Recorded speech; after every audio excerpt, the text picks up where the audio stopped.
just spotted this buck. I ranged him, he's 71 yards. I gotta get 30 yards closer to take a shot. It's downhill, so we can probably do a 50-yard shot. He's facing away. We know there's 4 more bucks in here, at least. So we really don't want to spook any of the others, and we don't know where they are, I think. I think they're up here further. So we're probably just going to get on the other side of this tree in the shade and then kind of head down towards this buck. He's a nice buck. So. But if we get a closer shot anywhere else, I'll take that shot.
I ranged him at 51, and then I counted the steps.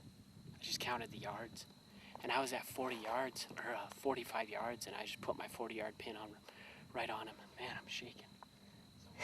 Where'd you hit him? I hit him right in the shoulder. In the shoulder? Yeah, it was right in the shoulder, but I thought he saw us. He was looking up like this, and I just turned around to Lucas when he turned back around, and I went, whew, that was a close one. And I looked back down, and the buck to the left saw me do that. And I thought, oh no. So I had to put my release back on the string. And when that buck got crazy and stopped chewing his cud, I knew he was going to stand up, so I got up, I stood up and drew my bow. Well, that other buck ran a couple steps, so I was like, oh no. And I was just about to call so he'd stop.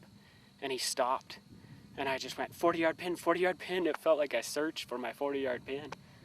But I put it right on his shoulder, and I mean, I think it might have been a little high on the entrance, but it hit him in the shoulder or cut his spine or something to where he just totally dropped and rolled down the hill.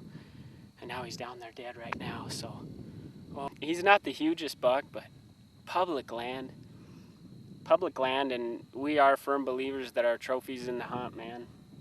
Our trophy's in the hunt, and that was just an awesome stalk.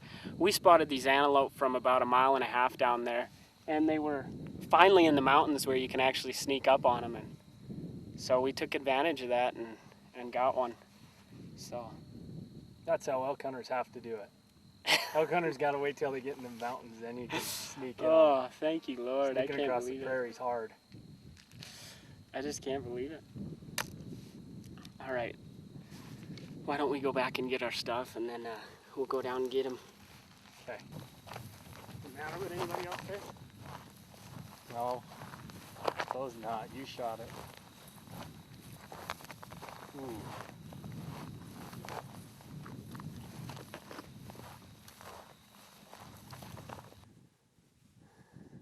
Well, here we are. August 24th, public land. About a 40-yard shot on this antelope. Snuck up behind him, and one of the other bucks with him saw me when I was motioning to Lucas. So he got up to take off, but when that other little guy got nervous and stood up, I hurried up and stood up and drew. And this guy, at first, he ran a couple steps, and I thought I wasn't going to get a shot, but he stopped to see what was up, and I let him have it. And he didn't do anything. It stung him real bad, so he just fell and rolled down the hill, and we didn't have to track him or anything, but man, I don't mind.